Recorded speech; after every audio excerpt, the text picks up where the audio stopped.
when I started also in the senior circuit, I would have never dreamed or never thought of going so far. Actually, it was like more, okay, it's nice to be on tour, and I saw every player playing at such a high level. I never thought I could achieve it. And then over years, you just go to tournaments and you see, okay, that's maybe possible to reach this level. And then you go always further and further, and I just, still today, actually, I'm 30 and I still want to achieve more, actually. So that's like, I took every steps one by one over years, and yeah. Sabrina Jaquet is Switzerland's #1 women's singles player. Currently ranked 30th in the world ranking, badminton has been part of her life for close to 2 decades. Born and raised in La Chaux-de-Fonds, about 70 kilometers away from capital city Bern, Sabrina came from a sports-loving family. She picked up the racket sport at 12 years old and began to hone her skills at a local club. It was in a club, La Chaux-de-Fonds, in my hometown, and they got a good club in Switzerland. They also played the first league in Switzerland, so it was like there were some players like role models for me. I did my whole way first in the club, and then I went to the national team with 17, 18, and then I'm practicing there for 13 years now. Sabrina has been one of her country's top players, regularly capturing the national title in both singles and doubles. The dream, however, is to find success on the international level. But with badminton not as established as the nation's popular sports such as football and ice hockey, resources are modest. It's not enough, that's for sure, but the support is getting better from the federation. We have a support and we have to use it for tournaments, but directly when you go overseas, you go to Asia or America, it's really expensive, so we have to find our own support and sponsors. But like in Switzerland, it's divided like in every region.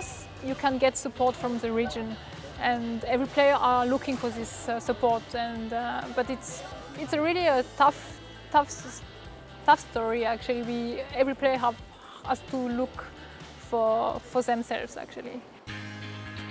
But the challenges have proved to make the Swiss player more driven to chase her dreams. Determined to fly the Swiss flag at sport's biggest stage, Sabrina decided to focus on the singles event and worked hard to qualify for the London 2012 Olympics.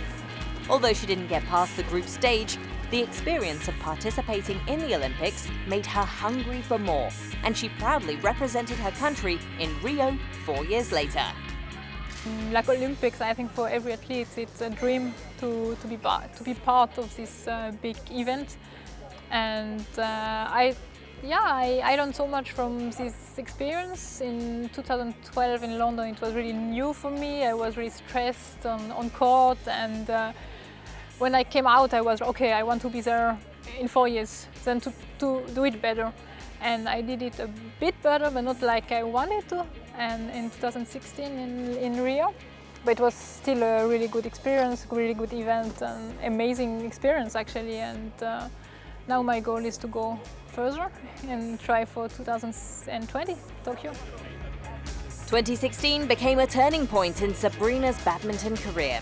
It had been a long time coming for the singles player, and the Swiss shuttler began to taste success after a confidence-boosting experience in Rio. At the Swiss International, Sabrina took her first step on top of the winner's podium, and the fact that she achieved her first title at home made the moment sweeter. It didn't start so well because the first half year it was still Olympic qualification, and I got quite stressed and I just qualified really close, and I was really not happy with the level I was playing, and I didn't get much confidence.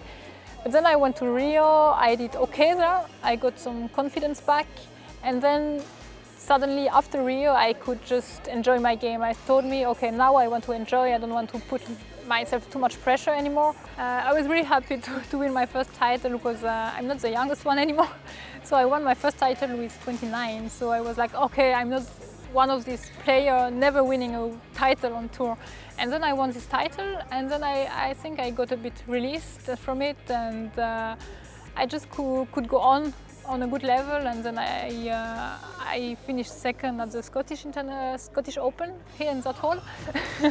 So it was really one of the biggest achievements I did so far. And then I won Italian Open 1 month later. So it was the best year actually in my career. Sabrina's good performance continued in 2017, where she became the first Swiss player to medal at the European Championships. The shuttler defeated England's Fontaine Chapman in the quarter-final, and even though she lost to Scotland's Kirsty Gilmore in the semis, it was enough to secure Sabrina the bronze medal. And then everything went really fast, and I could finally get my best performance on court. It was also one of my biggest goals over years, but then I just did it there, and it was really nice. Not known to many, Sabrina had been carrying an injury since November last year. So after her exploits at the European Championships, she took 4 months off to recuperate. And her first tournament since the break was at the recent Total BWF World Championships.